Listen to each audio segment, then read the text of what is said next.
Por esta tribuna en la que se va a dialogar sobre la democracia paritaria en América Latina en una fecha tan simbólica donde todavía retumban las conmemoraciones por el 8 de marzo, Día Internacional de las Mujeres. Asimismo, quiero mostrar mi más sincero agradecimiento a la profesora Encarnación Barranquero Teixeira, por compañera docente e investigadora del Departamento de Historia Moderna y Contemporánea de esta Universidad de Málaga, por aceptar la invitación a dialogar con nuestra invitada Irune Aguerrizabal Quijera sobre esa temática tan importante como son las democracias paritarias en América Latina, con motivo de la presentación de su libro que da título a este evento, a este encuentro. El diálogo que se propone a partir de la presentación de este libro va mucho más allá de América Latina. Lo que nos propone es un diálogo global, que pensemos un mundo donde las mujeres nos sintamos como sujetos políticos libres y con derechos. La paridad en democracia es un derecho fundamental.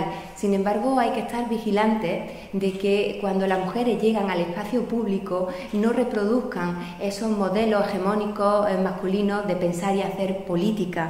La paridad sin política de equidad de género se quedan solo en eso, en un número. Trabajos como el que presentamos hoy, con la cultura política de género como eje del análisis, son fundamentales para la acción académica que promuevan la acción política y la acción social efectiva. El interés de este encuentro ha hecho que el Vicerrectorado de Igualdad, Diversidad y Acción Social lo incluya como parte de las actividades para obtener el suplemento europeo en igualdad al título por parte de nuestro estudiantado, porque consideramos que la educación es la mejor herramienta para el cambio cultural necesario y para construir una sociedad en igualdad.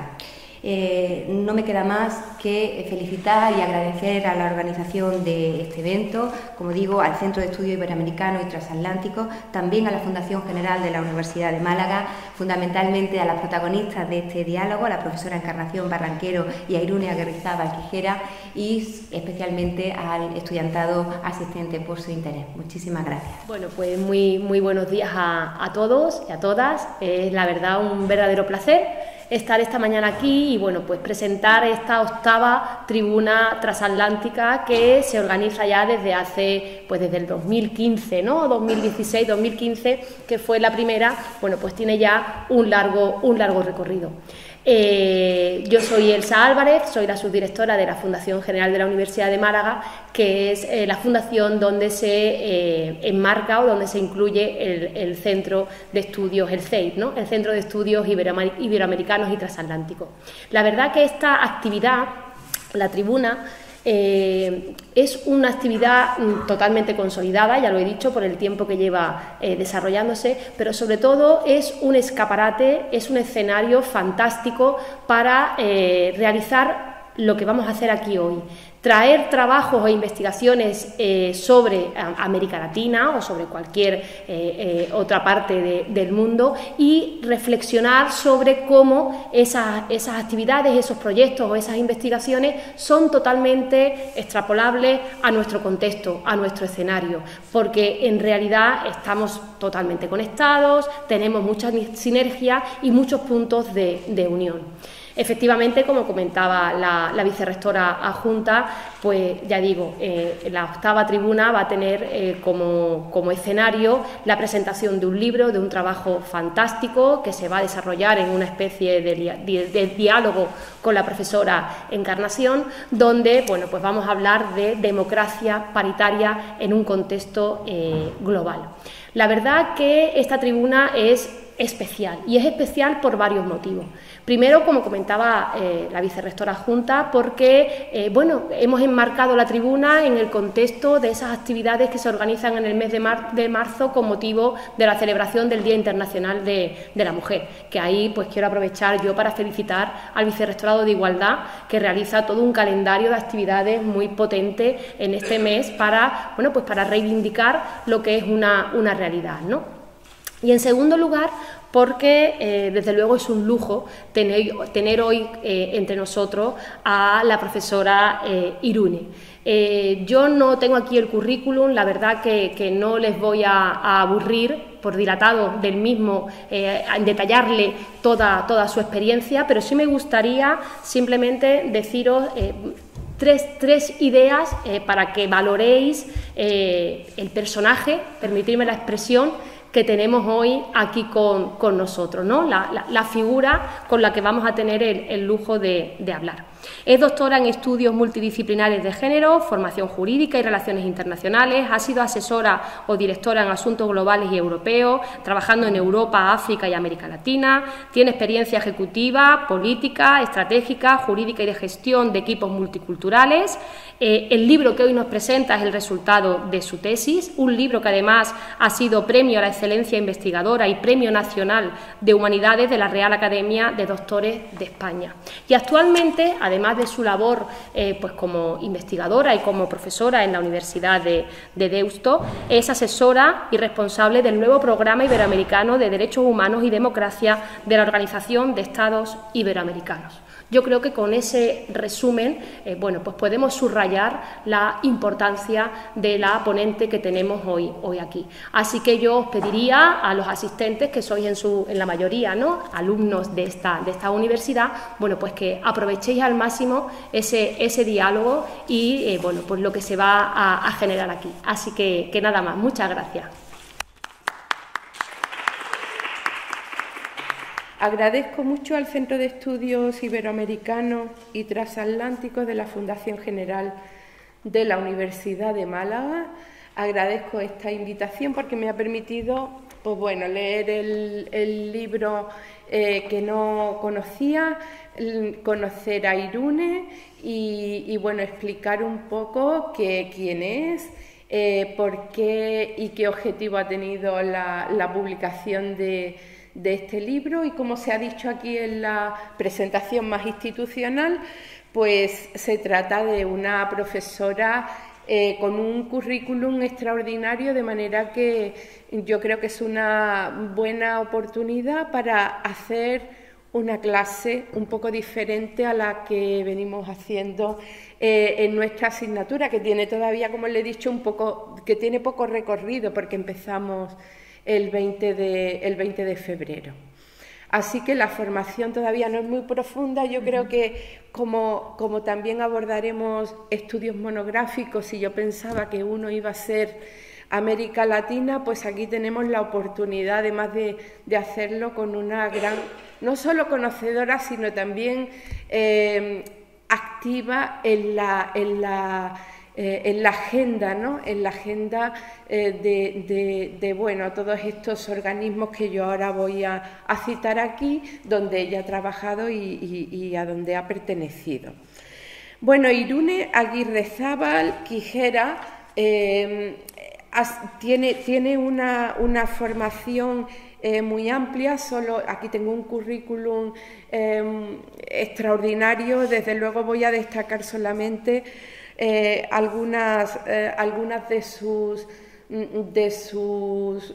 las partes de su formación y de su gestión.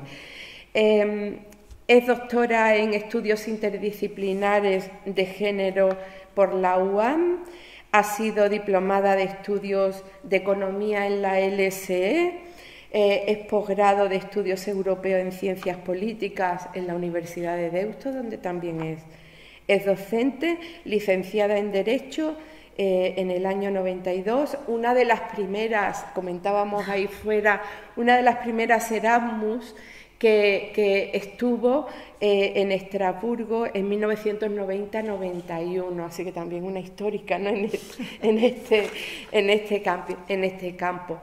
De la formación luego tiene una trayectoria personal muy particular y bueno, con muchos ítems. Aquí os voy a contar algunos. Es asesora política regional de la ONU, Mujeres sobre el liderazgo y participación política en América Latina y el Caribe, asesora en África Occidental y Central en materia de prevención del terrorismo, ha sido directora general de Migraciones, representante del Gobierno vasco en Madrid, directora general para la Unión Europea, Asuntos Exteriores y Cooperación y Desarrollo del Gobierno vasco, asesora de la vicepresidencia del Gobierno español, coordinación de la política migratoria, asuntos multilaterales, derechos humanos, trata de mujeres, etcétera. También en Naciones Unidas pues tiene varios o ha ejercido diversas funciones como asesora política regional de la ONU, Mujeres sobre liderazgo y participación política en América Latina y el Caribe, asesora en África Occidental Central en materia de prevención del terrorismo. Bueno, se apunta que toda su trayectoria, toda su labor, pues en buena medida es para promover bienes públicos globales. Así que enhorabuena por todo este recorrido y bueno, ella ha sido la autora de este libro que presentamos hoy, Democracia Paritaria en América Latina, que en parte lo ha hecho no solo por su conocimiento, sino también he podido ver que por su experiencia. Primero, pues habíamos previsto en nuestra organización de este acto que se hablara primero del contenido del libro y luego pues comentaremos algunos de los aspectos más importantes de su contenido. Entonces yo creo que lo primero que cabe es que nos explique Irune por qué ha escrito este libro. Hemos visto que es fruto de la tesis doctoral, pero ¿por qué esa tesis doctoral también, no? Y no solo por el aspecto teórico-científico plasmado, sino también por toda su gestión en todos estos organismos que hemos relatado aquí. Muchas gracias a la Universidad por esta amabilísima invitación en este mes que llamamos mes de celebración o de hablar, de profundizar sobre qué pasa con las mujeres, ¿no?, en el mundo todavía, por qué tenemos que seguir celebrando el Día Internacional de las Mujeres. De la mujer se dice, de las mujeres pues somos cada una diferente. Y me encanta estar y bueno, pues fenomenal venir a hablar de mi libro, como decía aquel, ¿no? Muchas gracias por las palabras tan amables, a una trayectoria. Me ha encantado que hayas dicho, cuando has dicho, bueno, y voy a hablar de su vida personal. Y has hablado de mis trabajos, pero es verdad que la vida personal y la vida profesional están perfectamente imbricadas. Y si no lo están, vamos mal, porque entonces nuestra tripa y nuestras cabezas no funcionan bien, ¿no? Ese equilibrio es fundamental. Y yo creo que este libro es el resultado de una trayectoria profesional y personal. Y así creo que puedo también explicar un poquito de qué va. Yo estaba pensando cómo explicar un libro así como en 10 minutos para no aburrir al personal, cómo explicar de qué va este libro y por qué he escrito un libro sobre la democracia paritaria en América Latina. Yo creo que un poco unas pinceladas, ¿no?, como algunos argumentos para que los estudiantes de historia que están en este curso que acabáis de empezar el 20 de febrero y todavía de cuestiones de género igual no están no son tan conocedores, ¿no?, pues que puedan entender un poco la dimensión interdisciplinar que tienen los estudios de género, los estudios que hablan sobre qué pasa con las mujeres y por qué avanzan o hay retrocesos y por qué no estamos a la par que nuestros pares, que son el otro sexo, los hombres, ¿no? Bueno, pues en mi propia trayectoria hay una parte que es muy activa, que es social, que me interesa, que son los bienes públicos, y he trabajado en organismos internacionales de la sociedad civil. Participé durante muchos años en la creación de la Corte Penal Internacional desde Bruselas. Y en ese proceso era directora de la coalición de ONGs en Europa y ahí aprendí muchísimo de las impresionantes sinergias que hay entre la sociedad civil y los organismos multilaterales, en particular tanto de Naciones Unidas como de la Unión Europea, que entonces eran muy favorables a la creación de esto. Y eso me ha servido mucho para entender también cómo funcionan los movimientos de mujeres latinoamericanos y cómo están imbricados en las instituciones políticas latinoamericanas y cómo han hecho avanzar también eso. También hay un interés que es filosófico, ¿no? ¿Qué es la democracia con mujeres? ¿Y qué es la ciudadanía de las mujeres? Y de eso puedo hablar también. Y también hay un interés que es el político, ¿no? El de la propia democracia, ¿no? Cómo avanza la democracia sin mujeres y qué tenemos que hacer para que haya más mujeres. Entonces, yo estaba en Naciones Unidas, ocupaba el puesto de asesora regional en América Latina y el Caribe de ONU Mujeres, cuando empecé a... pues obviamente en mi trabajo tenía una cantidad de información ingente sobre los datos de las mujeres en política, los marcos normativos, las leyes de cuota, las leyes de paridad, el sistema, digamos, normativo de promoción de los derechos de las mujeres en la región, y iba viendo cada vez más, pues con más interés, no solamente los aspectos que hacen avanzar la agenda, sino también los que no están dejando avanzar tanto la agenda. Entonces, bueno, por deciros, luego vamos hablando de cada tema, ¿no? Pero vinculo esto con el proceso cronológico que estaba ya hablando. Entonces, cuando empiezo a analizar los datos de las mujeres en América Latina, a partir de mi trabajo tengo acceso, como he dicho, a muchas reuniones, a seminarios, a redes de mujeres. Evidentemente, en América Latina se ve una progresión de datos de participación política muy positiva, porque si en el año 1997 había un 10,7% de mujeres parlamentarias, en el año 2017, cuando yo estoy a medio término en esta investigación, resulta que hay un 30,7% de mujeres parlamentarias. ¡Wow! Uno dice, pues va bien, ¿no?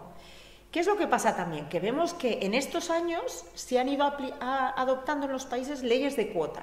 ¿Qué son leyes de cuota? Leyes que establecen un porcentaje mínimo de mujer. Bueno, hay muchas leyes de cuotas, no vamos a entrar en todas las definiciones, pero son mecanismos temporales que permiten que haya un porcentaje mínimo o de escaños o de finales o de personas en las listas de candidaturas que sean mujeres, ¿no? Y entonces se establece, en América Latina se venía estableciendo entre el 20-30%. Y eso se va incrementando a lo largo de los años hasta que se adoptan lo que se llaman las leyes de paridad, que en América Latina se establecen en el 50-50%. Sabéis que en España tenemos una ley de igualdad efectiva de hombres y mujeres del año 2007, que es muy buena, vanguardista en su momento, y que establece el equilibrio entre los dos sexos en el 40-60%, es decir, que en las listas electorales no puede haber más de un 40%, o sea, más de un 60% de un sexo o menos de un 40% de otro sexo. ¿Vale? Y nos movemos en ese margen. En América Latina se establece el 50%.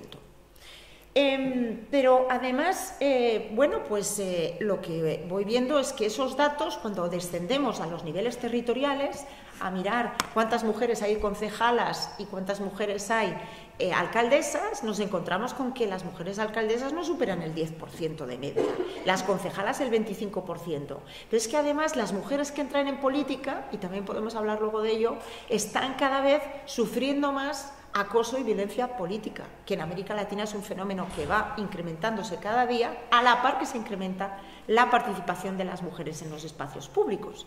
Entonces, vamos viendo que se adopta una ley de cuota, pero se encuentran trabas, hay casos, este tipo de casos que analizo en el libro, hay casos como el llamado las Juanitas, las mujeres que entran les hacen dimitir en bloque, hay casos donde las mujeres, en las listas en América Latina hay un titular o una titular y un suplente y les hacen titulares a las mujeres para cumplir con la cuota, pero en el momento que son electas les hacen dimitir y son los hombres suplentes los que ocupan los escaños.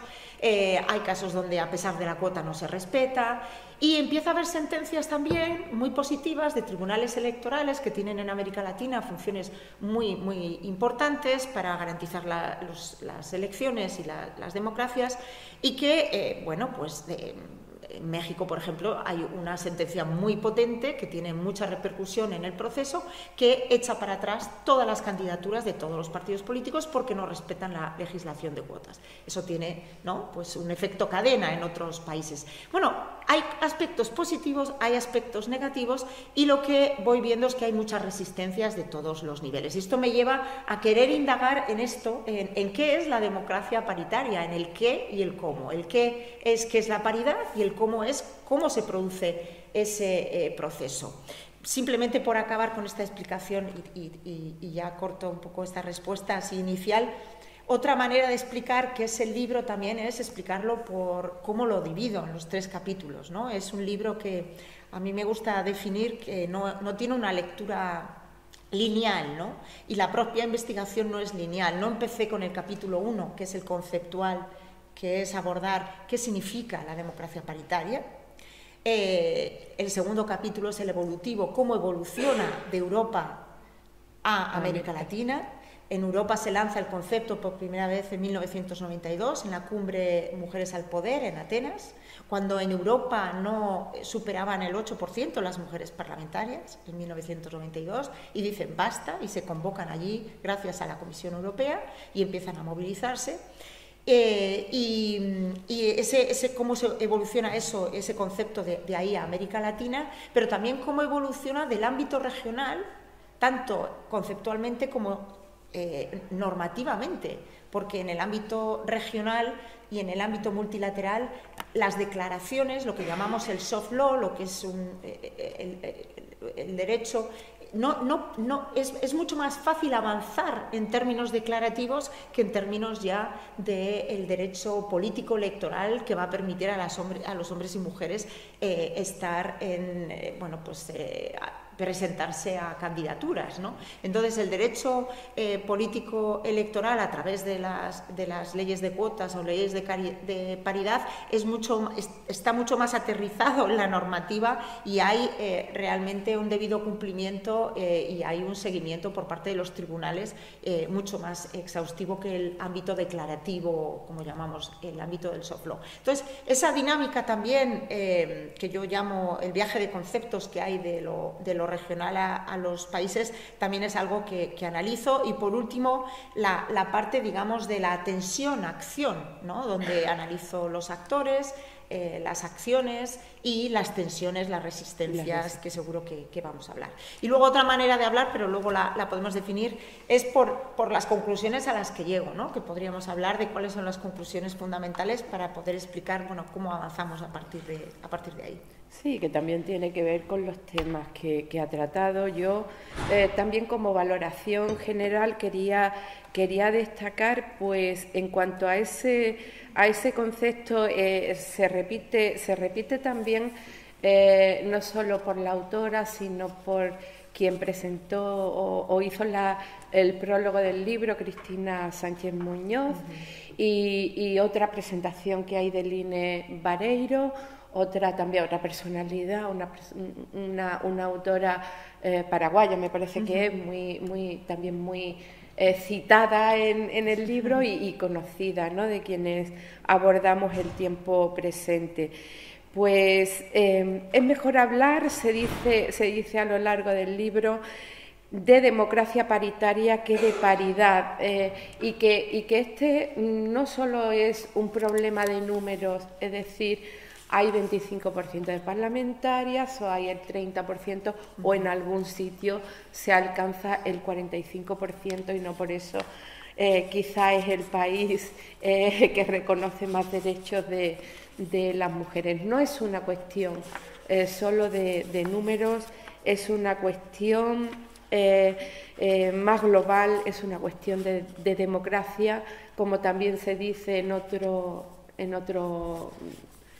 punto del libro.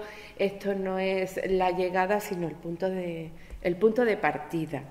Bueno, a mí me interesa también mucho el siguiente tema. Se citan, pues, el consenso de Quito de 2007, todas estas reuniones que quizá las vemos en los medios de comunicación y decimos, bueno, esa reunión, quizás no llega a ningún sitio, ¿no? Y en este libro pues se aprecia a dónde llegan, pues tanto la misma Cuarta Conferencia Mundial de Beijing y cómo todo esto es tan reciente, es que estamos hablando de los años 90, aunque quizás nacieron ellos, pues no hace mucho tiempo, ¿no? Es todo muy reciente, es todo muy cambiante, también es todo muy mareante, se ha dicho aquí como del 9% o de media se pasa al 30%. Son cambios muy mareantes, nos podemos preguntar si son esos cambios tan sólidos. En uno de los capítulos desarrollamos el tema de las resistencias, no lo es realmente, también ella ha explicado brevemente las trampas, ¿no? Con todo esto que pueden parecer los números. Bueno, a mí me llamaba la atención que este libro describe muy bien las consecuencias de esas magnas reuniones, de esos consensos que han llegado a acuerdos, que se han luego plasmado más o menos en la política de los diferentes países. La política, a mí me interesa también mucho con la lectura de este libro, pues ver cómo se ha avanzado en los países que se eligen para este estudio, pues la democratización y también la llegada a los gobiernos, quizá no al poder, pero sí a los gobiernos, de algunos partidos pues que son más progresistas o que tienen alguna sensibilidad social mayor. La democratización en países que han sido dictaduras terribles en los años 70. Entonces, América Latina ha cambiado mucho, ha cambiado poco, quizá ha cambiado sobre el papel, sobre la legislación, pero seguro que ha cambiado menos, ¿no? En los niveles más bajos, como hemos dicho. No es tema de números, es tema de democracia. Se han marginado a las mujeres, pero también se han marginado mucho más a las indígenas, a las afrodescendientes, a las discapacitadas, ¿no? He visto también en el libro pues todos estos problemas políticos, pero que también tienen que ver con un cambio político general en América Latina, bueno, pues con la llegada de algunos partidos con un tono más social o más sensible con el problema indígena, el antiimperialismo, no sé cómo desarrollarlo, ¿no? Pero la política tan presente que ha permitido estos cambios que hemos dicho mareantes, tiene que ver la llegada de esto que Norteamérica llamó el eje del mal o los partidos izquierdistas, en este desarrollo, me parece que no totalmente, ¿no? En el desarrollo de la democracia paritaria, la política, ¿hasta qué punto marca estos cambios en la paridad, en el paritismo, y no solo en el paritismo, en la democracia paritaria, ¿no? Visto de forma más general. Viendo los porcentajes de mujeres parlamentarias en una de las tablas, porque el libro es muy ilustrativo y trae muchas tablas con datos, pues vemos como en algunos sitios, Brasil me parece que es la que tiene menos representación, y otros países pues llegan al 45 o al 50%, ¿no? La política a mí me parece fundamental tiene que ver también con las resistencias que ahora trataremos, pero la política es fundamental para entender también estos cambios tan recientes, ¿no? Y bueno, esa es una valoración un poco general, ¿no?, sobre el libro. Querríamos también hablar, no sé si te parece, ya que se ha dicho que en buena medida lo que pasaba en Europa viaja a América Latina, ¿qué ocurría aquí en España? ¿Qué ocurría en Europa, ¿no? Yo creo que también es algo que podríamos desarrollar en nuestra conversación, ¿no? Porque claro, aquí quizás se conoce menos el tema de América Latina. Bueno, hemos visto algunas presidentas, ¿no? Hemos visto en el caso de Argentina, en el caso de Chile, pero quizás nos interesa también saber qué ocurrió en España. Nosotros en nuestra asignatura tendremos un tema de España y hablaremos de esa cuestión, ¿no? Cómo en nuestra transición pues empezaron a cambiar un poquito las cosas y cómo evolucionó después del 88, ¿no? Si quieres hablamos un poquito de España o comparando, no sé. Sí, bueno, muchísimos temas has sacado. La verdad que en los años 90 todas las mujeres están muy subrepresentadas en España, en Europa y en América Latina. No hay ningún país del mundo que tenga una legislación de cuotas. Y es verdad que hay países como los nórdicos y España, por cierto, que se habían dotado algunos partidos políticos voluntariamente de una normativa interna para obligar en sus listas a tener un porcentaje de mujeres. Fue el caso del Partido Socialista. Sí, cita el PSOE, cita Izquierda. Sí, porque el PSOE e Izquierda Unida han sido en este país, es así, históricamente han sido los valedores, digamos, de la causa, digamos, feminista, de la igualdad, y promovieron internamente que hubiera una cuota del 30% de mujeres en el año 88. Cuando una lee los libros de las mujeres socialistas que estuvieron ahí, también hay que señalar que fue un proceso muy difícil internamente. O sea, tampoco pensemos que los partidos de izquierdas fueron abiertos a todo esto, ¿no? Porque como todos los espacios masculinizados, dominados por hombres en su mayoría, pues había obstrucciones, había reticencias. Entonces fue una lucha interna de las mujeres que se fueron ganando su espacio, pero es verdad que en ese caso, en el Partido Socialista y en Izquierda Unida, en ese momento, pudieron hacerlo. En el año 90 no hay ningún país del mundo que tenga una ley de cuotas. Las europeas están hartas de no tener participación política y hay una unidad de género en la Comisión Europea, y en la Comisión ha sido la institución europea que ha impulsado, tiene ese rol, ¿no?, por los tratados, de impulsar la normativa, impulsar temas, y había pues mucha buena voluntad y pudieron conformar digamos, movilizar fondos para convocar a mujeres diputadas de todos los países europeos, de la entonces Comunidad Económica Europea, en Atenas, y convocaron esta cumbre, Mujeres al Poder, ¿no?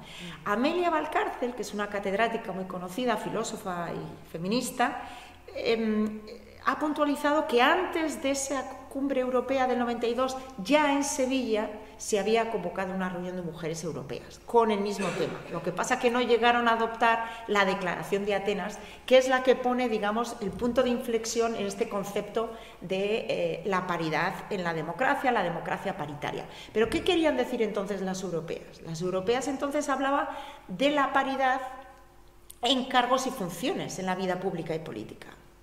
Y lo que yo defino a lo largo del libro como de democracia paritaria es un paradigma mucho más ambicioso, que luego lo tratamos. Pero a la vez que las europeas se reúnen en el 92, en América Latina Argentina es el primer país del mundo que legisla una ley de cuotas. Y un poco antes, ¿no? En el 91.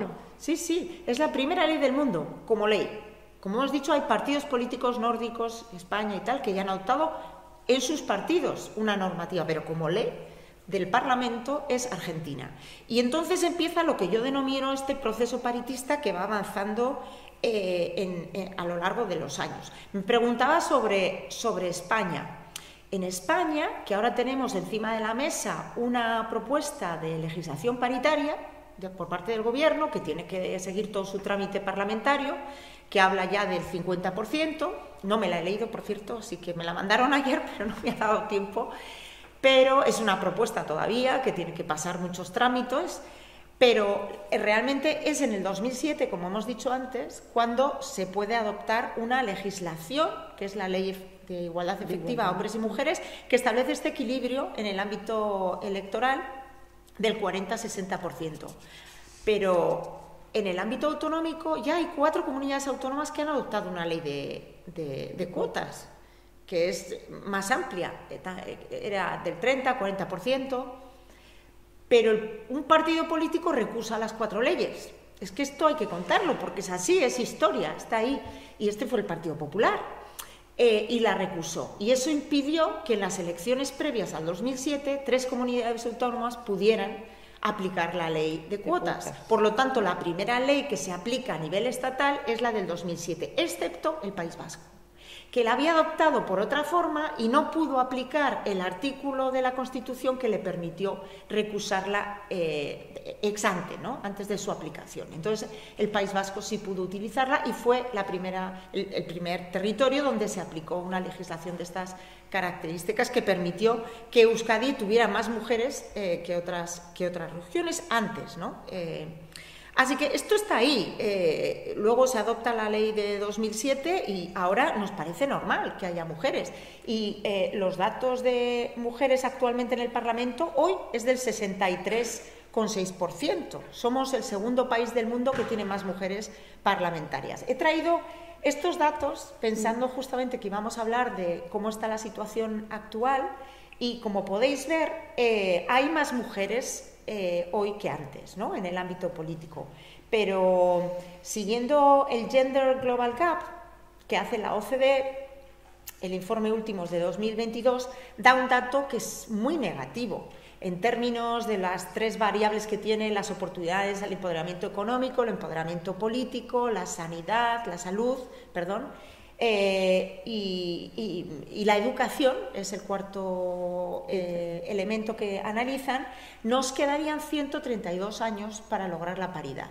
Y el dato negativo es que hemos retrocedido en más de 30 años respecto al año 2020, porque entonces, según los distintos parámetros, ya estábamos en 100 años. O sea, que habíamos recortado y ahora hemos sumado. ¿Por qué? Bueno, ahí también podemos entrar en lo que sucedió en 2008 con las leyes de austeridad, que las más perjudicadas por evidencias empíricas, no porque a mí se me ocurra opinarlo, no es un dato, sino que hay evidencias de cómo ha repercutido en las mujeres, el recorte de políticas públicas, que afecta sobre todo a políticas sociales, tiene un impacto más perjudicial en las mujeres, en todo el mundo. Claro, y lo que ha pasado en el COVID es lo mismo. Eso te iba a decir. Sí. Lo que ha pasado en el COVID es lo mismo. El impacto de la pandemia, claro. El impacto de la pandemia fue igual, porque las mujeres han perdido más puestos laborales y las mujeres han incrementado muchísimo más esto que llamamos el agotamiento profesional, el burnout. Es un tema que es muy preocupante para el sistema financiero internacional. Consultoras como McKinsey, que no son especialmente sospechosas de un progresismo, están también preocupadas, han hecho sendos informes en los últimos años para justamente movilizar un poco al sector privado también y al público, señalando: cuidado, porque si las mujeres se agotan y salen de sus puestos directivos y otros, baja la productividad en millones de dólares. Entonces ya es un tema que nos afecta. Y entonces volvemos a un tema que me gustaría destacar, que es el que surge en Europa y el que se ha utilizado para todo el proceso también hacia la paridad y la democracia paritaria, que es los argumentos que dio John Stuart Mill en 1869 en su libro El sometimiento de las mujeres, para promover y defender por qué las mujeres tenían que participar en la cosa pública. Y él hablaba del elemento, del argumento de la justicia social, que bueno, puedes tener partidos, como hablábamos antes, de partidos que sí, que lo apoyan, otros que no. Tenemos en este país, ¿no?, posicionamientos políticos que no están de acuerdo, porque la cuota lo que hace... Pero es un argumento, la justicia social. El otro argumento es la democracia. Es que si no hay mujeres, no hay democracia. Pero el tercer argumento que señala es el de la eficiencia y eficacia, que es el que, digamos, es un argumento que también lo vemos en lo que llamamos... hay una autora, Nancy Fraser, que habla del feminismo neoliberal, que es verdad que hay muchísimas escuelas de negocio que han accedido, ¿no?, a este argumento. El Día de la Mujer, el Día de las Mujeres, el Mes de las Mujeres, hoy en día es políticamente muy incorrecto no celebrarlo, es decir, no estar conforme con que haya más mujeres. Pero ¿a qué coste? Y esa es la pregunta que se hacen autoras como Nancy Fraser y que está detrás de este argumento, que es muy útil para avanzar la agenda de las mujeres, el de la eficiencia, pero no nos basta solo, si no le ponemos, digamos, toda la carne en el asador, que es qué necesitan las mujeres y los hombres para participar en igualdad de condiciones y con las mismas oportunidades. Y volviendo a tu pregunta y a tu análisis, que comparto plenamente, por supuesto no es suficiente la política de la presencia, que es este concepto de Anne Phillips, una de las autoras que también menciono mucho. La política de la presencia es un presupuesto básico, o sea, es como un previo, es que es un prerequisito. Yo si no estoy, conmigo no van a contar. Pero estando, como has dicho muy bien, estar no significa que tengas poder. ¿Y qué significa tener poder? Es que no solamente en el ámbito parlamentario, como hemos visto además, incluso en este país también, vete a las comunidades autónomas, hay muchas menos mujeres en el poder y en los ayuntamientos como cabezas de lista, en los partidos políticos en este país y en todos los países, y hablando de América Latina, pues mucho más, ¿no? Pero también... Hace poco estuve viendo un informe de las mujeres en el IBEX, ¿no? Y las mujeres hay más mujeres en cargos, en consejos de administración, pero en las presidencias no llegamos al 5%. ¿Dónde estamos las mujeres? ¿Y qué ha pasado para que... Mira, los dos cambios más importantes que se han producido desde los años 70, realmente, en este ámbito, son el de la incorporación de las mujeres al mercado laboral. Ha habido un incremento altísimo, y la incorporación de las mujeres en la vida pública y política. No hay discusión, hay evidencias. Vamos viendo la progresión. Cada vez hay más mujeres en el ámbito, ¿no?, en el ámbito laboral. Ahora analizamos las brechas y vemos brechas en puestos, en jerarquía, brechas salariales, etc. Y en el ámbito político igual. Pero ¿dónde nos ha producido un cambio? ¿Dónde nos ha producido un cambio? Aquí hay chicos jóvenes. ¿Dónde nos ha producido un cambio? En el ámbito de lo privado. Una de las grandes discusiones de la teoría política feminista que lanza el feminismo radical de los años 70 y 80 es lo personal es político. ¿Qué significa lo personal es político? Y vamos a volver a lo de los años 90, que es muy importante, como has mencionado, que lo que pasa en mi casa y lo que pasa en el ámbito de la cotidianidad y en el ámbito de la familia, del hogar, es político. ¿Cómo no va a ser político quién cuida a los mayores? A los hijos, la casa. Y la violencia doméstica. ¿Y qué pasa en el ámbito privado? Claro. Solo en los años 90, a partir de que... Esto no yo haría otra clase, pero a mí me gusta muchísimo hablar de los años 90 porque, claro, es el decenio del ámbito, digamos, de la evolución del derecho internacional más grande que ha habido, pues, no sé, en los últimos 100 años, porque en ese decenio se avanza en todas las dinámicas, ¿no?, en los derechos humanos, que ahora mismo estamos celebrando este año el 75 aniversario de la Declaración Universal de Derechos Humanos y el 30 aniversario del Programa de Acción de Viena, que es cuando las mujeres se declaran humanas, porque son humanas desde el año 93, según el derecho internacional. Porque a partir de la conferencia y del Programa de Acción de Viena del 93 y la evolución que tiene y cómo se asienta en Beijing, como has dicho, en el año 95, en la conferencia de Beijing, se define que las mujeres tienen derechos humanos igual que tienen los hombres derechos humanos. Y eso permite que lo que pasa en el ámbito interno, en el ámbito privado de los hogares, sea un derecho humano. Es decir, que si me están atizando en casa el pater familias, esto le incumbe al Estado y tiene que entrar la jurisdicción del Estado a regularlo. Y ahí, y solo ahí, empieza a partir del año 93 a regularse la violencia de género, como algo público, la violencia de género o la violencia hacia las mujeres por razón de sexo, porque es por su sexo, porque son mujeres, claramente. Por eso es tan importante, ¿no?, esa referencia. Claro, entonces es muy importante entender toda esa evolución que se produce en los años 90 y cómo repito, todos estos datos nos permiten ver una evolución positiva y estamos diciendo estábamos hablando, ¿cómo no va a haber más evolución? Claro que hay más evolución, por supuesto que las cosas van mejor. También vemos temas preocupantes, ¿no?, en el ámbito digital, en muchos ámbitos, en España y en el resto de los países. Y podemos hablar de lo que más nos preocupa en este momento, pero lo que no está cambiando todavía es justamente eso, esas normas sociales que hacen que lo que pasa en el ámbito privado no se esté alterando. ¿Por qué los hombres y los chicos no se ocupan tanto como las chicas de cuidar y de lo que es el ámbito, ¿no?, de lo privado? Toda esa corresponsabilidad. Y hemos puesto mucho énfasis últimamente, por ejemplo, entre los consensos que mencionabas, el de Quito, por supuesto, y de ahí cada 3 años hay una reunión de la agenda de género de América Latina y el Caribe que avanza mucho.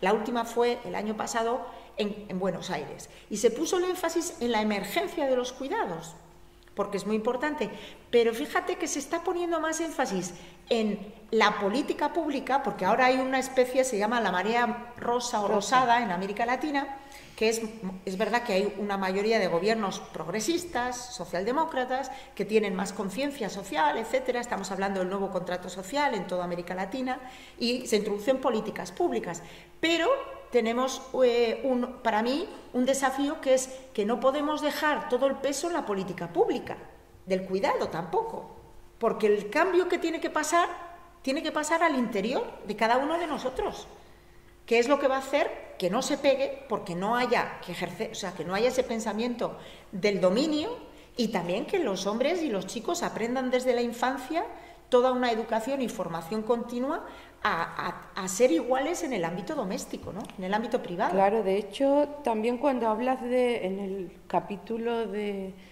los actores y de la resistencia, se citan algunos problemas muy específicos son generales, pero en América Latina son mucho más acuciantes o tienen un remedio peor, como son, por ejemplo, los feminicidios, la violencia doméstica.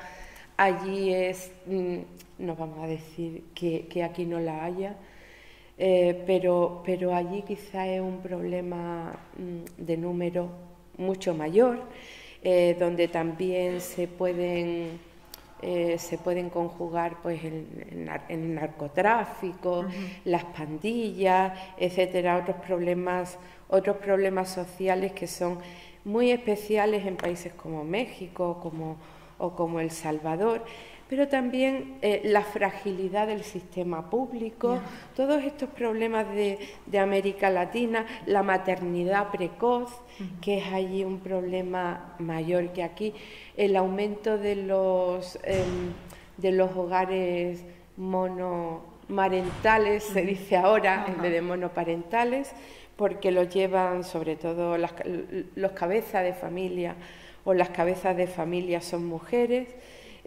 Todos esos problemas específicos de América Latina que parecen contrastar, ¿no?, con estas cifras de mujeres representantes en el Parlamento, ¿no? Me parece muy positivo, ¿no?, que en un libro como este, en un estudio como este, pues no se hable solo de números, de representaciones, porque también se exponen todos estos problemas. Para mí, como profesora del mundo actual, ¿no?, el tema de las resistencias es muy importante. Discutíamos ahí fuera, hay básicos, inamovibles, o se puede ir atrás, se puede retroceder atrás. No hace tanto tiempo que se retrocedieron en las dictaduras, ¿no?, del cono sur, porque parece que todo lo tenemos muy asegurado, pero en absoluto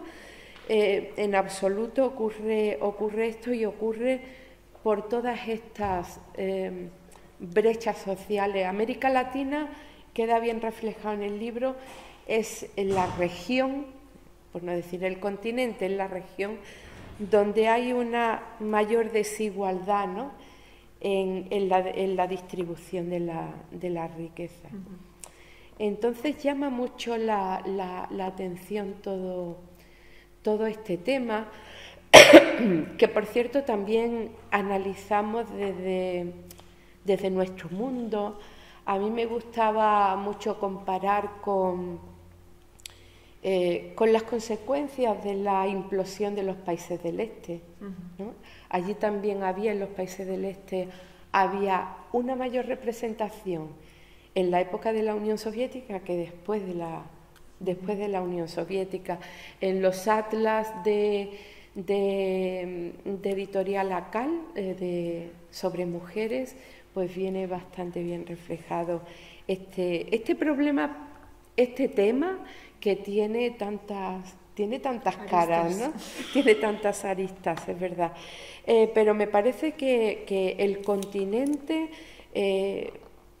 tiene una problemática distinta. Pues bueno, si se dice que es el continente con mayor desigualdad en la distribución de la riqueza, y yo creo que esto no sé si afecta más desde México para el sur, o también incluye, yo creo que menos, el caso de Estados Unidos. En los países de Latinoamérica la brecha social es especialmente considerable, y con las políticas neoliberales y luego con las crisis, como ha dicho Irune, que afectan especialmente a las mujeres, incluidas las pandemias como las que hemos sufrido.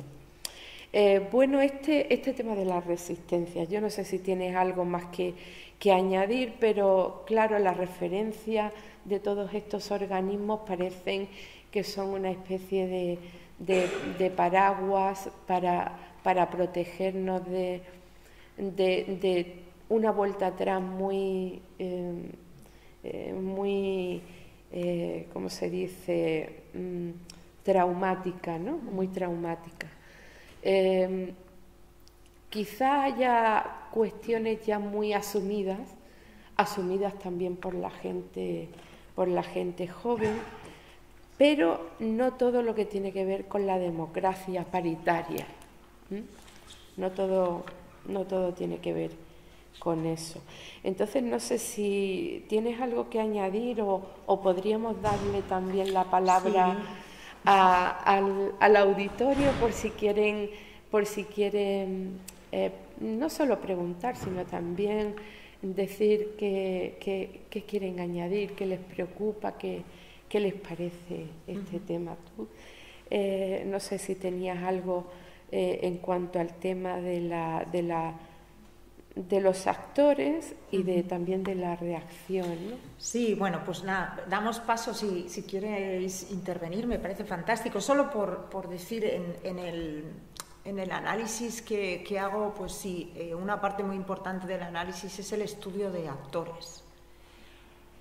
Porque, como decía al principio, a mí me interesa el qué sucede y el cómo. Y esos actores me parecen fundamentales, y tiene que ver con eso que hablamos al principio de mi propia trayectoria, el haber trabajado en Naciones Unidas, en gobiernos, en la academia, en think tanks, en la sociedad civil, y haber entendido, creo, algo de cómo interactúan esos actores para promover bienes públicos, en este caso la participación de las mujeres en los distintos ámbitos de la sociedad y la democracia. Entonces ahí hago un análisis que, bueno, yo creo que me permite estudiar bien, ¿no?, la problemática. Por un lado, los actores movilizadores de lo que llamo el proceso paritista, que es un término que utilizo de lo que son las mujeres paritistas francesas, que definen la paridad como el universalismo sexuado, que es muy importante recuperarlo hoy. Y también entre los movilizadores están sobre todo los movimientos de mujeres, las redes de mujeres, sí, la organización entre las organizaciones internacionales, los parlamentos nacionales y regionales, todas las organizaciones que se van generando y que son las que se convocan estos consensos que decías que hacen avanzar todo el derecho declarativo, ¿no? Y luego están los actores productores, que también a veces son movilizadores, pero otras veces son los que necesitan los movilizadores para que pasen las cosas. Por ejemplo, los propios gobiernos y también los partidos políticos. Los partidos políticos producen porque necesitas a los partidos para incorporar cambios en sus programas electorales, en sus organizaciones internas. Ahora bien, también resulta que muchos de estos actores son obstruccionistas, y este es el caso de los partidos políticos, que son los que más deberían estar liderando el proceso de cambio, y son los que más, palos ponen a las ruedas, porque internamente en los propios partidos es donde se produce precisamente el fenómeno del acoso y la violencia política hacia las propias mujeres. Son hombres de los mismos partidos los que van a acosar a las mujeres de esos mismos partidos para que no alcancen las cuotas de poder que ellos quieren, ¿no? Hay toda una teoría, por cierto, muy interesante sobre el hombre mediocre, que es el hombre más perjudicado de las leyes de cuotas, porque cuando hay una ley de cuota el que sale es el más mediocre. Esto hay un estudio buenísimo sueco que recomiendo siempre poder leerlo, porque nos permite eliminar esta teoría de que se acaba con la meritocracia por las cuotas. Todo lo contrario, lo que hace el partido, quien sea el organizador, la empresa o que sea, donde vayas a poner cuotas, que ahora se está hablando tanto de esto, lo que tú tienes que hacer es tener la responsabilidad de, dentro de la cuota, elegir a los mejores hombres y mujeres, pero no asumir que porque haya una cuota, justo las que son tontas son ellas, y todos estos que hemos tenido toda la vida son todos listos. Pues no, podemos valorar tanto a hombres y a mujeres en términos meritorios, que es lo que tenemos que hacer, y la política lo exige, porque necesitamos a los y las mejores gestores y decisores y pensadores para dirigir, ¿no?, la cosa pública. Pero, bueno, aquí hay, entre las resistencias, luego también, pues yo hago una división también que creo que me permite hacer un análisis, como dices tú, que va mucho más allá de la política de la presencia, ¿no?, de cuántos números, cuántas mujeres estamos. Y es dividir las resistencias entre lo que es cultural, las resistencias que tenemos hombres y mujeres, y que algunas llevan a la violencia y otras llevan a que las mujeres no se atrevan a dar el paso porque están en cierta cultura.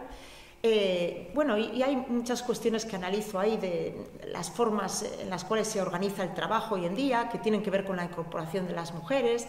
Yo no creo en una esencia femenina de abordar la política, pero sí creo que el que haya mujeres y hombres cambia la organización de la política, del trabajo, etcétera. Y luego hay toda una serie el tema de los cuidados se analiza, o sea, todas las resistencias, digamos, multidimensionales, y luego se haga un análisis de resistencias en el plano de la política misma. Y hay un análisis de los partidos, como he dicho, del tema de la violencia, que es un tema muy, muy preocupante, y también de la comunicación política. Y ahí hay margen para hacer muchísimos estudios, a todos los que quieran hacer TFGs, sobre cómo la comunicación política traslada unos estereotipos, ¿no?, de los roles que tienen que tener las mujeres políticas, las mujeres en general y los hombres. Ahí hay mucho margen para análisis, pero por supuesto lo más interesante es saber si entre el público, entre los estudiantes, hay interés en algún tema o alguna pregunta, como decías. Sí. Bueno, primero muchas gracias por la conferencia y demás, y preguntarle, porque ha hecho mucho hincapié, como yo creo que es muy importante también, en el cambio en el ámbito privado y más que nada en el ámbito de la juventud. ¿Cree usted que la manera de abordar esto sería con una reforma educativa que apoyase más una asignatura, tanto en colegios como institutos, que propiciasen esta igualdad y todos estos conocimientos para que todo aquel apoyo que no se recibe en la casa a este tipo de educación, porque ha sido cultura tanto en España como en otros lados, se va a modificar un poco en los institutos y colegios? Gracias. Sí, no, absolutamente. Creo que esa es si no la principal herramienta que tiene la sociedad para transformar y avanzar en términos sociales, ¿no? La educación en valores, la educación en ciudadanía, la educación en la cultura de la igualdad. Precisamente en la Organización de Estados Iberoamericanos, donde trabajo y dirijo este programa de Derechos Humanos y Ciudadanía y Democracia e Igualdad, estamos pues es una de las líneas más importantes de trabajo, la educación en derechos humanos. Y este es un año importante para eso porque en el seno de UNESCO, que es la Agencia de Naciones Unidas de Educación y Ciencias, están justamente revisando una recomendación muy importante que se llama, podéis buscarla, recomendación 1974, que es una recomendación que en el proceso de la disputa de los bloques soviético y toda la jerarquía de valores, la UNESCO fue una organización que se vio muy bloqueada por la dinámica de bloques. Entonces, y esa recomendación es una recomendación sobre la educación para la paz y para los derechos humanos. Y este año, con motivo de la conmemoración de derechos humanos que os he dicho, se está revisando. Y se está revisando para poder llevar a cabo un plan global que implemente la educación en derechos humanos y en ciudadanía y en el valor de la paz, porque todo esto es importante para tener una mejor sociedad y convivencia, pero también en términos, vuelvo a los argumentos de John Stuart Mill, la eficiencia y la productividad. Es que en guerra, en disputa, en conflicto, y la cultura de la violencia trae todo eso también, pues no crece la sociedad, no crece la economía, no crece la cultura. Entonces necesitamos realmente que se avance en la educación continua.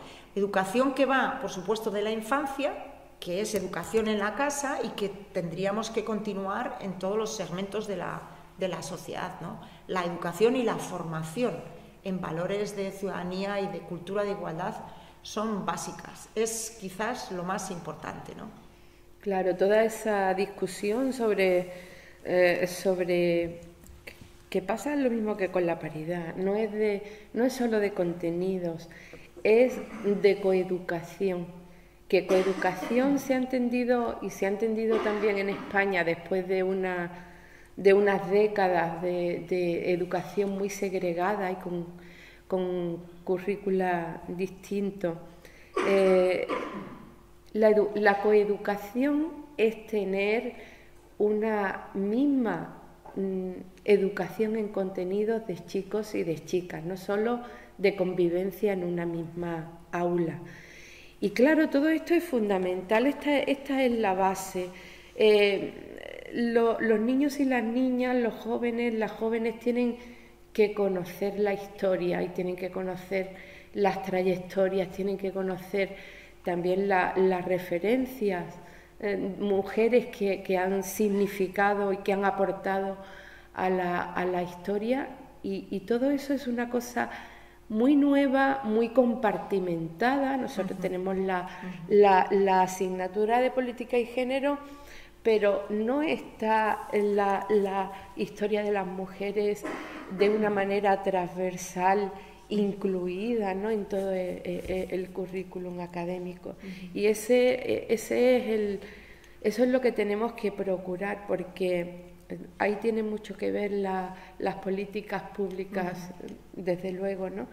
Y también puede ser cosa o víctima de los vaivenes, de las crisis, de las privatizaciones, en fin, de todos estos inconvenientes, ¿no?, para ir caminando hacia esa consecución, ¿no?, que sería una educación integral en todos los niveles, que yo creo que sería buena parte de la solución.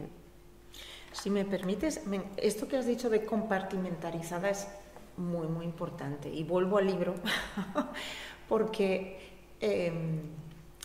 realmente el análisis importante que yo logro hacer, para mí importante, que me satisface, y bueno, creo que por eso recibió el premio Humanidades de la Academia de Doctores, es porque sale de esos compartimentos estancos.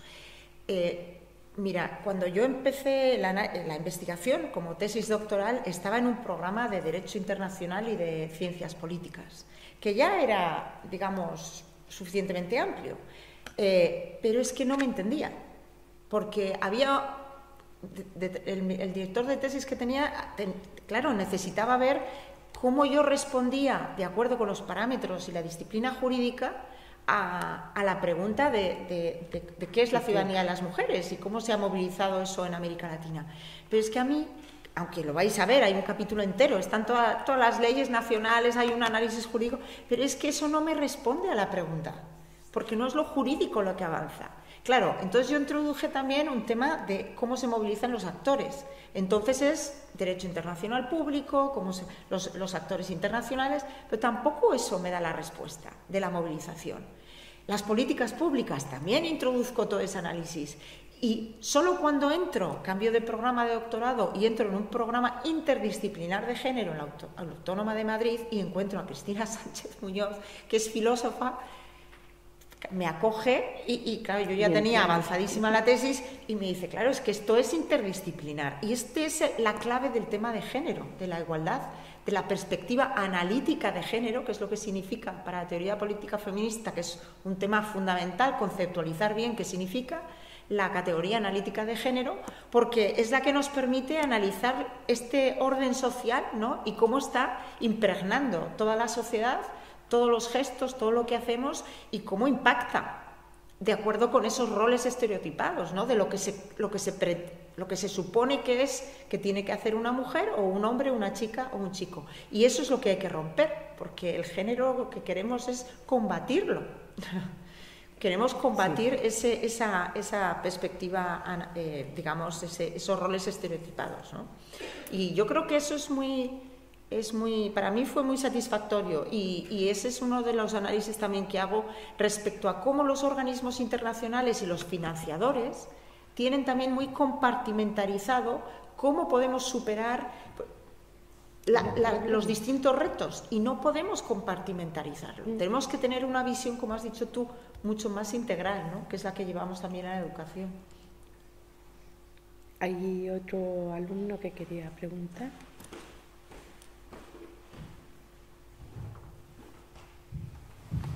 Buenas. Mi pregunta es referida al ámbito privado. Si cree usted que el actual modelo de producción es compatible con el ascenso a puestos de mayor cargo, porque ahora mismo, sobre todo, vemos mujeres en puestos intermedios para este estilo. Pero como usted ha comentado, solamente el 5% tiene cargo alto de responsabilidad. ¿Cree usted que es necesario que por parte del Estado se implementen planes que puedan compaginar tanto para hombres como para mujeres el acceso, bueno, o mejor dicho, ¿cómo decirlo? Exacto, que compagine mejor la vida privada que el ámbito público, o será algo que con el tiempo se establezca o es necesario la intervención del Estado? No, claramente son las dos cosas, son las normas, digamos, la educación, como hemos dicho, es muy importante para que cada persona, cada una y uno de nosotros pueda interiorizar ese cambio, esa transformación en cómo nos comportamos. Todo el análisis de las ciencias del comportamiento nos ofrece mucha información hoy en día sobre el impacto que tiene, ¿no? el comportamiento social en el cambio y en la transformación social. Eso por un lado, ya hemos hablado de la educación. Y por otro, sí, las políticas públicas son fundamentales, políticas públicas que tienen también que aplicarse en el ámbito privado, en el sector privado, para hacer no solamente posible la conciliación, porque la conciliación durante muchos años ha permitido a las mujeres conciliar, pero lo que necesitamos es una corresponsabilidad, no solamente conciliar, que sea una corresponsabilidad entre todos los sectores, público-privado, agentes sociales, hombres y mujeres, ¿no? Para hacernos cargo de las distintas responsabilidades. Una de las cosas que me llevaron a investigar esto, cuando realmente ya dije, bueno, es que aquí hay un tema muy interesante, es el llamado coste personal que tiene para las mujeres ocupar puestos de responsabilidad en cualquier espacio. Y tiene un coste altísimo. En 2014 hubo una reunión muy importante en Chile, estaba Bachelet de presidenta en Chile y convocó un evento muy importante con nosotros, con ONU Mujeres, y estaban jefas de había alguna jefa de Estado, ex jefas de Estado, primeras ministras, etcétera, gente de mucho nivel, también empresarias, como la presidenta del Banco Santander, digo, por decir algunos ejemplos, ¿no? Gente con mucha responsabilidad. Y el tema en el que se clavaron fue el coste personal que tiene todo esto. Y, desgraciadamente, es un tema que analizo también con entrevistas que hice a muchas expertas. Una de ellas describía cómo es un círculo que recorre cada una de las mujeres que entramos en puestos de responsabilidad. Cada vez que es un recorrido que, aunque lo haya recorrido tu madre, tu vecina, lo tienes que recorrer internamente y tienes que resolverlo, porque todavía no está toda esa corresponsabilidad, tanto desde las políticas públicas como en el ámbito interno. En España y en Europa tenemos un reto fundamental que es de natalidad y que es un coste claramente de todo esto, y es un reto social, porque si no hay hijos, hijas, no podemos progresar. Necesitamos que nos sobreviva alguien, ¿no? Entonces ese es un legado que tenemos que dejar de poder que ese coste no suponga que no queramos tener hijos, que no solamente tiene que ver con esto, tiene que ver con el coste de la vivienda, con muchas cosas, ¿no? Pero coste tiene personal... que ver con eso, lógicamente tiene que ver con eso, porque además las políticas que se están implementando de un tiempo acá son en el ámbito de la administración. Eso nos puede afectar y nos afecta positivamente desde muy poco tiempo atrás, pero en todos los demás puestos de trabajo, que son la mayoría, eso no existe, ¿no? Esa sensibilidad para que se concilie la vida, luego los problemas privados de los hijos, etcétera. Para nosotros, como digo, es y bastante reciente. Vamos, sí. Yo que empecé a trabajar hace a lo mejor 25 años, eso, como ahora pueden elegir antes los horarios, las profesoras que tienen niños pequeños, eso es de muy poco tiempo acá.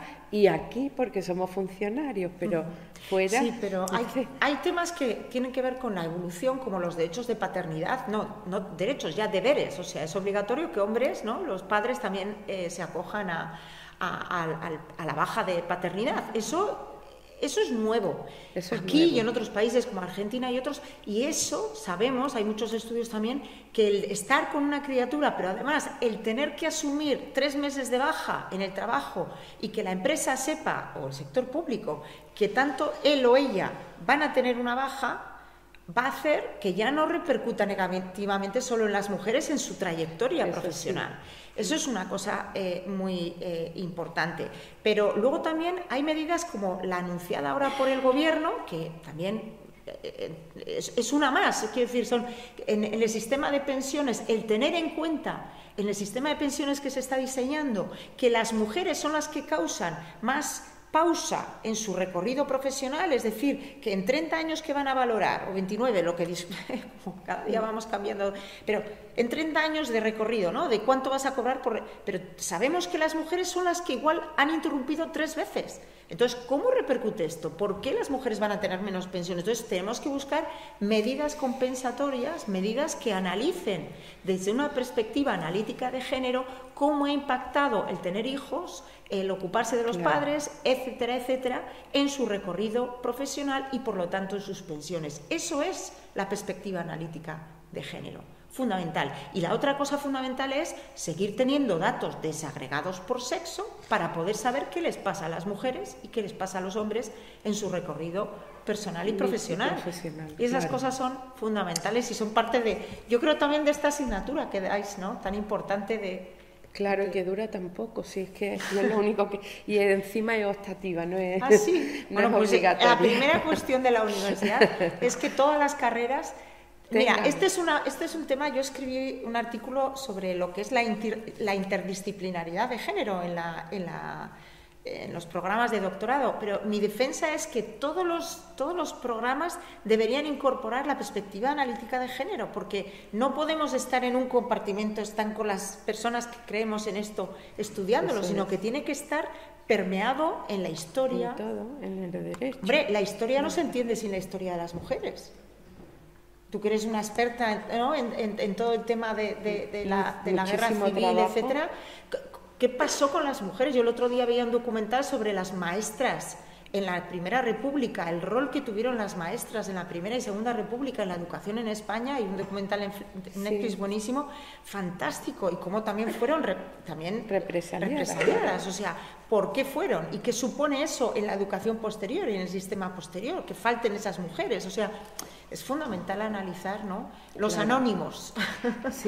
Sí, dar visibilidad, claro, a todo eso, pero como tú dices, también también en la medicina, en el derecho, en las ciencias, sí, es totalmente necesario que no seamos una asignatura en un edificio de esa forma tan compartimentada, o que tengamos también, nosotros tenemos también un máster de igualdad y género aquí en la UMA, pero quisiéramos, y ese máster es interdisciplinar, claro. Ya, qué bueno.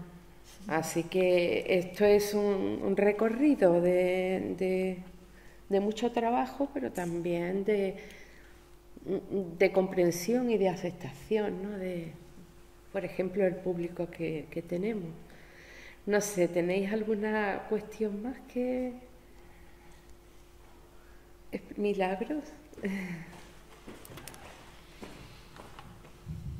Bueno, yo felicitaros a ambas, a Irene, a la que estaba Cristina, y a la profesora Escarracio Carranquero Pesera por este fabuloso diálogo que habla de la paridad en democracia. Yo simplemente una reflexión que nos toca a la universidad. La paridad obviamente es importante, es un derecho, pero como siempre digo, tiene que ir acompañado de política de equidad, porque si no es imposible. La paridad intenta romper el techo de cristal, es decir, que las mujeres lleguen a la representación. En la Universidad de Málaga tenemos 17 centros o facultades y solo están gobernados por 4 becadas, de 17, 4 mujeres, ¿no? Las juntas de centros sí son paritarias porque hay listas cremalleras y esto sí, ¿no? Pero ¿qué pasa ahí? En principio podrían acceder las mujeres a ser decanas y directoras de sus facultades y escuelas, pero no llegan porque faltan políticas de conciliación, porque esto es así, lo privado es público y hace falta. No solamente, la paridad no es solamente una cuestión de números, sino de facilitar el acceso a las mujeres. Y con referencia a esto y al estereotipo de las mujeres que llegan a esa representación en el espacio público, por el motivo de marzo hemos presentado también otro libro en la Universidad de Málaga, que ha sido Victoria Crane, de una compañera mexicana, de Lupe Ruiz Coutinho, y hablaba sobre las diputadas en Chiapas, en México, en el sur de México, una región del sur, el sur del sur, de la Cerilesca, y las mujeres, con la ley de cuotas, llegan a ser diputadas, pero llegan las mujeres que son propietarias de tierra, mujeres que no son jóvenes, que son propietarias de tierra y que responden al modelo hegemónico masculino, ¿no? Aquí también hay, como tú has dicho muy bien, un campo de investigación sobre que una vez que se implementan estas políticas de paridad, en un primer momento, quiénes llegan, las mujeres que llegan, cómo llegan, ¿no? Porque parece que están puestas a dedo y hay una discriminación total, especialmente hacia las mujeres jóvenes, en este caso, que no tienen acceso a la tierra, tampoco tienen acceso a la representación política. Nos habéis invitado a una reflexión fabulosa, necesaria y actual, porque España está fraguándose este proyecto de ley de paridad y hay que estar atentas, ¿no?, a su aplicación, porque es necesaria, pero en qué medida, ¿no? No podemos hacer una ley sin la otra, y la paridad no puede hacerse efectiva sin políticas sociales y de equidad que permitan de verdad la igualdad de oportunidades entre hombres y mujeres, ¿no? En este sentido, es más una reflexión y una felicitación a ambas por este maravilloso diálogo. Gracias. Bueno, pues gracias. No sé si con esto damos por terminada la actividad, ¿no? Pues muchas gracias. Sí, muchas gracias también a Irune y muchas gracias por la asistencia y a vosotros.